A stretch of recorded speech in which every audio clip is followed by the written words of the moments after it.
Nos detuvimos en el versículo 10 de este capítulo 47, donde dice, «Y Jacob bendijo a Faraón, y salió de la presencia de Faraón». Jacob había llegado a un punto de alta estatura espiritual en su vida. Reconoce que es un pecador y no trata de crear una buena impresión ante Faraón.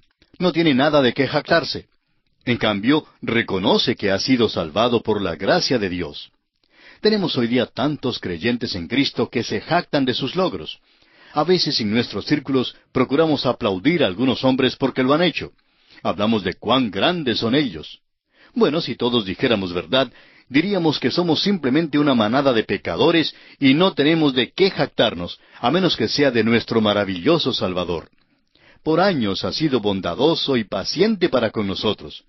Amigo oyente, es de Él de quien debemos jactarnos. Tenemos un Salvador que murió por nosotros. No podemos decir que somos superiores a nuestros padres. Una vez un profesor dijo que sentía mucha vergüenza con respecto a su padre. Cuando primero estaba en la universidad, su padre visitaba esa universidad para hablar, porque era predicador y profesor en Biblia. Dijo que tenía tanta vergüenza que ni aún asistía a la reunión donde hablaba su padre. Creemos que casi todos los jóvenes y señoritas pasan por períodos similares en su vida. Este señor pasó 4 años en la universidad. Salió al mundo de negocios donde experimentó toda suerte de problemas. Luego comenzó a darse cuenta que su padre había sido capaz de ganarse la vida para su familia, y que era un profesor sobresaliente de la Biblia. Este hombre se dio cuenta que su padre no era el hombre ignorante como siempre lo había considerado. ¿No es esta historia la verdad en cuanto a muchos de nosotros? Pero no es verdad en cuanto a Jacob aquí. Jacob se humilla porque ha cambiado. Y ahora los versículos 11 al 13 de este capítulo 47 nos dicen, «Así José hizo habitar a su padre y a sus hermanos, y les dio posesión en la tierra de Egipto, en lo mejor de la tierra, en la tierra de Ramesés, como mandó Faraón. Y alimentaba José a su padre y a sus hermanos, y a toda la casa de su padre, con pan, según el número de los hijos. No había pan en toda la tierra, y el hambre era muy grave, por lo que desfalleció de hambre la tierra de Egipto y la tierra de Canaán». Dos tierras que sufren de hambre se mencionan aquí porque son dos tierras que tienen que ver con nuestra historia. Ambas sufren. Si Jacob se hubiera quedado en Canaán con la familia, hubiera perecido también de hambre. El grano se había depositado en la tierra de Egipto, pero no estaba produciendo más grano.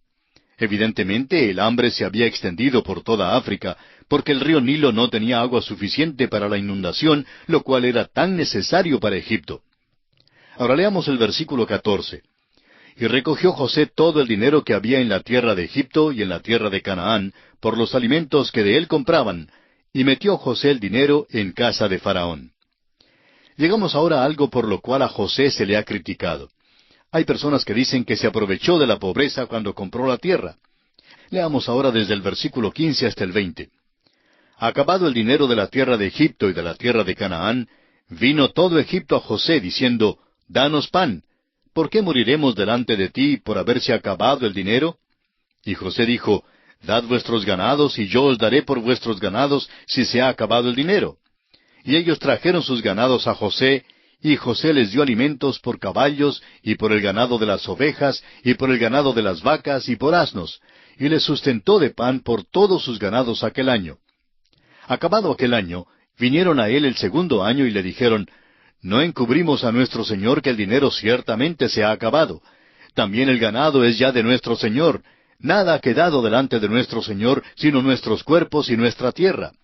¿Por qué moriremos delante de tus ojos, así nosotros como nuestra tierra? Cómpranos a nosotros y a nuestra tierra por pan, y seremos nosotros y nuestra tierra siervos de Faraón. Y danos semilla para que vivamos y no muramos, y no sea asolada la tierra. Entonces compró José toda la tierra de Egipto para Faraón, pues los egipcios vendieron cada uno sus tierras, porque se agravó el hambre sobre ellos, y la tierra vino a ser de Faraón. Vamos a considerar esta crítica que se lanza contra José. En primer lugar, él es el agente de Faraón, y no compró nada para sí mismo. Sus compras no le ayudaron en nada, no lo enriquecieron en ninguna manera. No fue deshonesto en ningún sentido de la palabra, no ganó personalmente por causa del hambre. Creemos que es simplemente la ley de la oferta y la demanda. Cuando es escasa cualquier comodidad, los hombres pagan un precio generoso para comprarla. Estamos seguros que José compró la tierra a un buen precio cuando la compró para Faraón, pero que era cuestión de la oferta y la demanda. En realidad, puso a las personas en una situación de poder seguir viviendo al suplirles comida. Creemos que José, pues, quedó entre los límites de la ley de la oferta y la demanda. No hay duda de que el hambre era una cosa sumamente terrible. Y así, los egipcios vendieron todo lo que tenían para conseguir comida, estando aún dispuestos a venderse ellos mismos a la esclavitud. Ahora, los versículos 21 y 22 de Génesis capítulo 47 nos dicen: «Y al pueblo lo hizo pasar a las ciudades desde un extremo al otro del territorio de Egipto. Solamente la tierra de los sacerdotes no compró, por cuanto los sacerdotes tenían ración de Faraón, y ellos comían la ración que Faraón les daba, por eso no vendieron su tierra». Al extenderse el hambre por toda la tierra, había una gran migración a las regiones urbanas. Allí estarían cerca del centro de los depósitos de grano. Usted recordará que en el principio José había colocado estos centros por todo Egipto. Trae a las personas donde pueden estar más cerca a la provisión de comida. Ahora los versículos 23 al 26 dicen: «Y José dijo al pueblo: He aquí os he comprado hoy, a vosotros y a vuestra tierra, para Faraón. Ved aquí semilla, y sembraréis la tierra. De los frutos daréis el quinto a Faraón, y las 4 partes serán vuestras para sembrar las tierras, y para vuestro mantenimiento, y de los que están en vuestras casas, y para que coman vuestros niños». Y ellos respondieron: «La vida nos has dado, hallemos gracia en ojos de nuestro Señor, y seamos siervos de Faraón». Entonces José lo puso por ley hasta hoy sobre la tierra de Egipto, señalando para Faraón el quinto, excepto solo la tierra de los sacerdotes, que no fue de Faraón. José sabe que el hambre se acabará el año que viene y por tanto le aconseja a la gente que siembre su grano. Ahora en los versículos 27 al 31, Jacob expresa a José su última voluntad. Leamos: «Así habitó Israel en la tierra de Egipto, en la tierra de Gosén, y tomaron posesión de ella, y se aumentaron, y se multiplicaron en gran manera. Y vivió Jacob en la tierra de Egipto 17 años, y fueron los días de Jacob, los años de su vida, 147 años. Y llegaron los días de Israel para morir, y llamó a José su hijo, y le dijo: Si he hallado ahora gracia en tus ojos, te ruego que pongas tu mano debajo de mi muslo, y harás conmigo misericordia y verdad.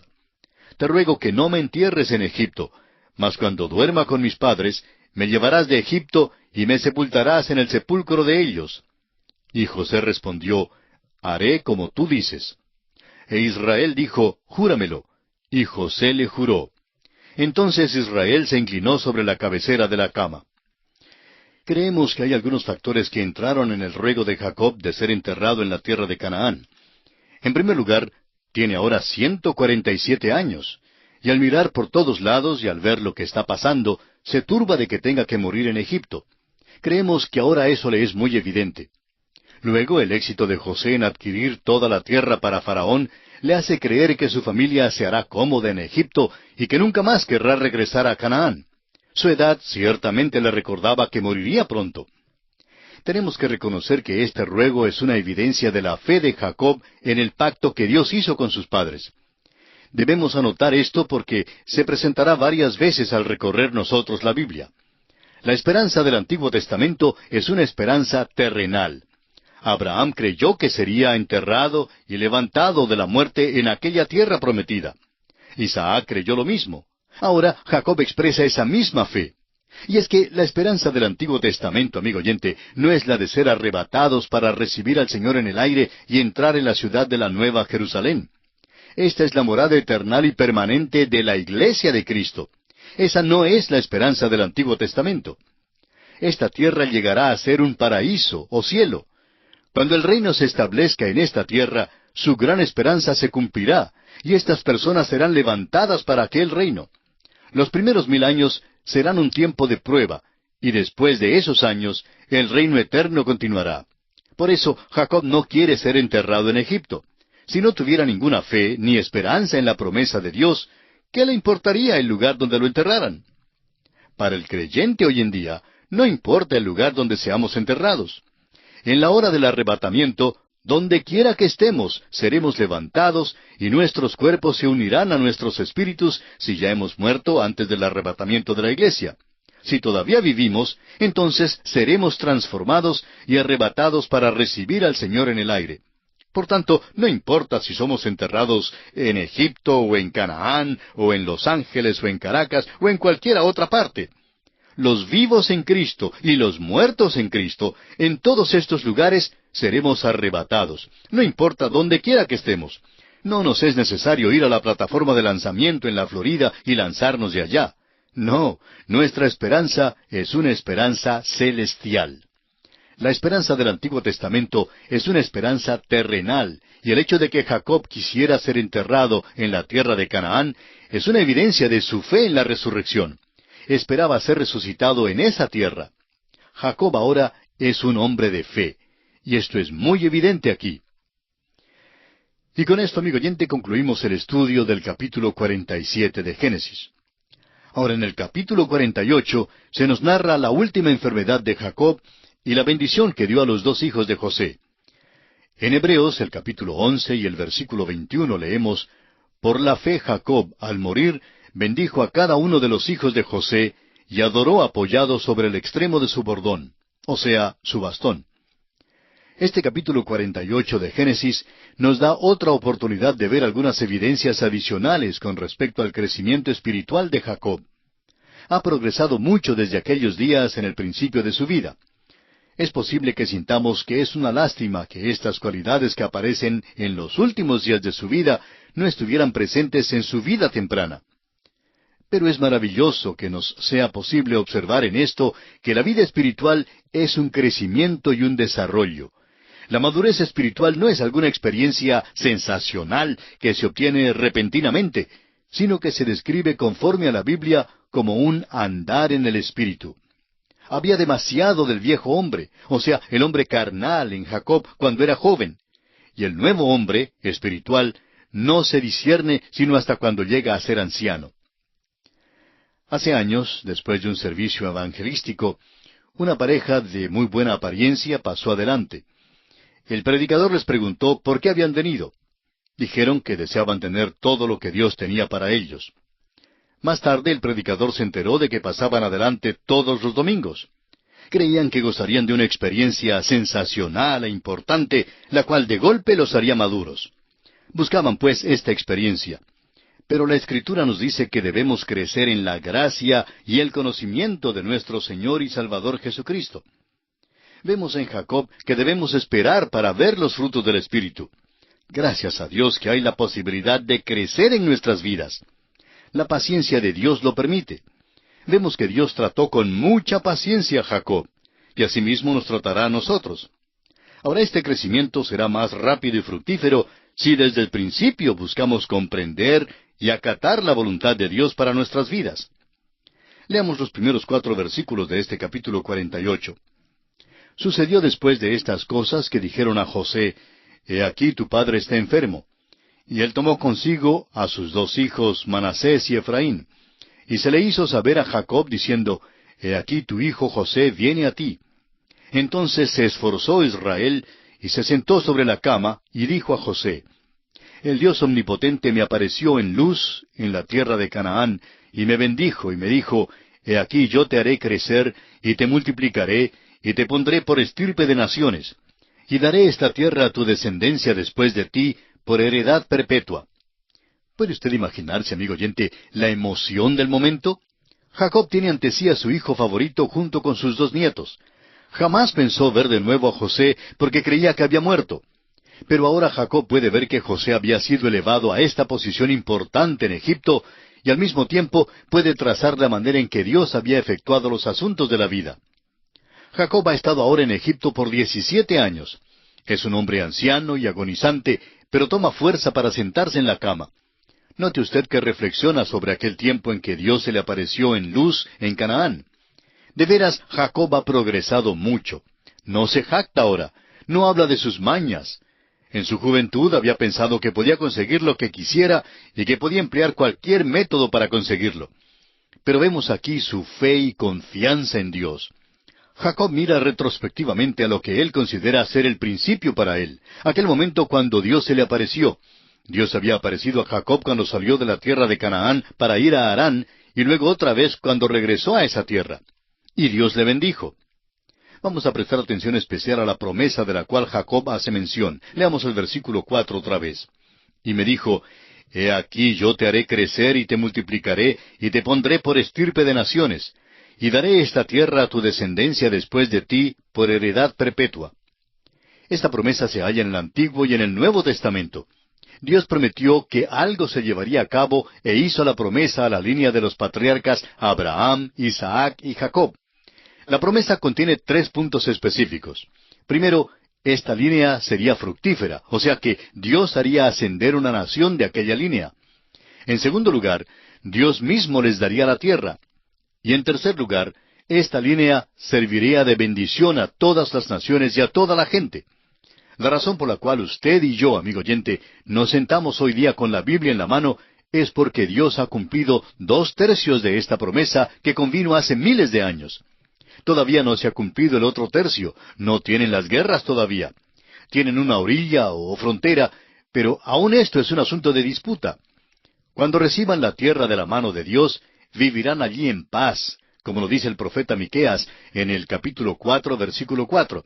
Y se sentará cada uno debajo de su vid y debajo de su higuera, y no habrá quien los amedrente, porque la boca de Jehová de los ejércitos lo ha hablado. Aquel será el milenio, y es cuando tendrán esa tierra. Y ahora leamos los versículos 5 y 6 del capítulo 48 de Génesis. Y ahora tus 2 hijos, Efraín y Manasés, que te nacieron en la tierra de Egipto, antes que viniese a ti a la tierra de Egipto, míos son, como Rubén y Simeón serán míos, y los que después de ellos has engendrado serán tuyos, por el nombre de sus hermanos serán llamados en sus heredades. Estos 2 nietos, los 2 hijos de José, cada uno dará origen a una tribu.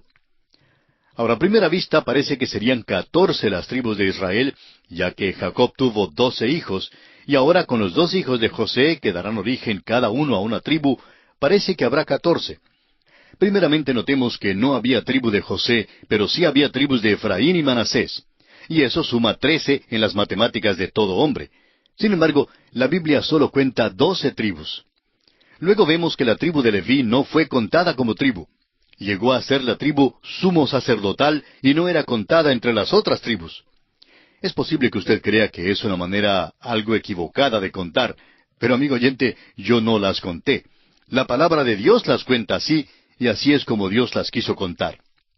Estos 2 muchachos, pues, tienen más de 17 años, porque nacieron antes que Jacob viniera a Egipto. Note usted ahora que Jacob recuerda a Raquel, su amada esposa, la madre de José. Veamos ahora el versículo 7 de Génesis capítulo 48. Porque cuando yo venía de Padán Aram, se me murió Raquel en la tierra de Canaán, en el camino, como media legua de tierra viniendo a Efrata. Y la sepulté allí en el camino de Efrata, que es Belén. Aún en el lecho de muerte se acuerda del lugar donde sepultó a Raquel. Esa fue su gran angustia, como bien usted lo sabe. La sepultó allá en Belén. Puede que usted piense en el nacimiento de Jesucristo hablando de Belén, pero para él, para Jacob, el pueblito de Belén no era un lugar de gozo, sino de angustia y muerte. ¿Cuán diferente es para nosotros hoy en día? ¿Qué gozo significa Belén para nosotros? Ahora los versículos 8 y 9 dicen, Y vio Israel los hijos de José y dijo, ¿Quiénes son estos? Y respondió José a su padre, Son mis hijos que Dios me ha dado aquí. Y él dijo, Acércalos ahora a mí, y los bendeciré. ¿Ha notado usted que tanto Isaac como Jacob tienen dificultad con la vista cuando llegan ancianos? Puede que el resplandor del sol tenga algo que ver con eso. Aún hoy día hay muchísima enfermedad de la vista en aquellos países, y muchos ancianos allí parecen tener dificultad al caminar.